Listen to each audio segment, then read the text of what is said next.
Le saumon à l'unilatéral, endive braisée, sauce miso revisitée. Hop. Oh, c'est un festival, papa. Une explosion de senteur. Alors, c'est la première fois que je fais ça, vous me direz. Oh, c'est ma recette, hein. Déjà, c'est beau. Pour moi, ça raconte une histoire. Je vous sers?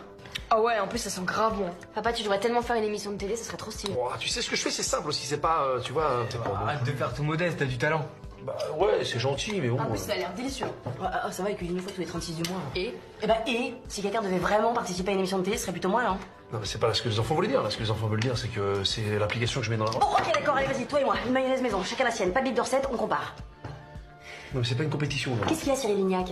T'as peur d'une mayonnaise? Non, mais maman. Non, restez en dehors de ça, vous, ok? Allez, vas-y, Gabriel. Fais chauffer le poignet, je me serais pas marcher dessus. Ça va pas encore, on est à table, là. Je te laisse le fouet, je prends la fourchette. Non, mais je sais pas faire la maillot de tête. Voilà!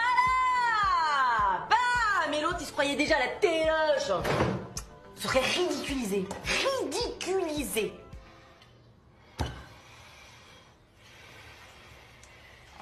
Excuse-moi, Minou, ça m'a un petit peu échappé.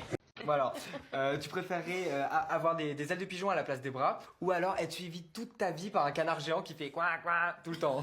C'est bizarre ton truc.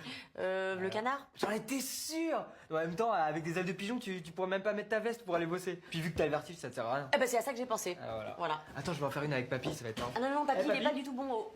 Bon, tu préférerais avoir une peau de poisson, donc genre avec les écailles, l'odeur dégueu et tout, ou alors devoir gober des yeux de poisson jusqu'à la fin de ta vie?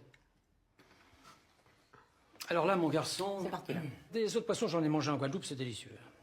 Mais je vois pas comment je pourrais être recouvert d'une peau de poisson.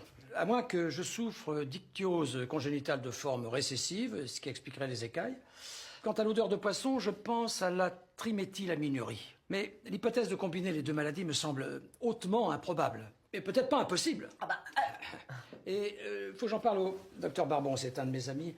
Il est spécialiste des maladies rares, on s'est connus au CHU de Nancy. Alors moi j'ai un truc à faire, j'avais complètement oublié. Allez. Attends, je vais t'aider. Attends, mais j'ai même pas répondu à ta question. Allô, Georges? Alors, que digestif, ça marche. Oh, c'est l'enfer. Qu'est-ce qu'on fait là? Je sais pas, mais j'en peux plus, là, j'ai envie de me pendre. En plus, je dois emmener Jules demain à 9h au foot. On voit qu'ils ont pas de gamin. Vas-y que je te reprends un café. Vas-y que je te reprends un Dijon. Vas-y que je te reprends un Dijon. Si ça continue, ils vont dormir à la maison à ce rythme-là, je te jure. Je sais. Quoi? Tu veux qu'ils dorment à la maison? Non, mais non. Raconte l'histoire du séminaire là avec ton collègue Pinto là qui t'a planté. Ouais, superbe histoire, mais bon, c'est hyper long. Non mais surtout c'est hyper chiant. Donc du coup comme ça dans 10 minutes ils sont partis.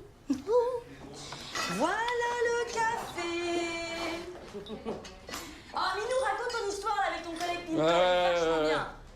Bah en fait voilà, j'ai un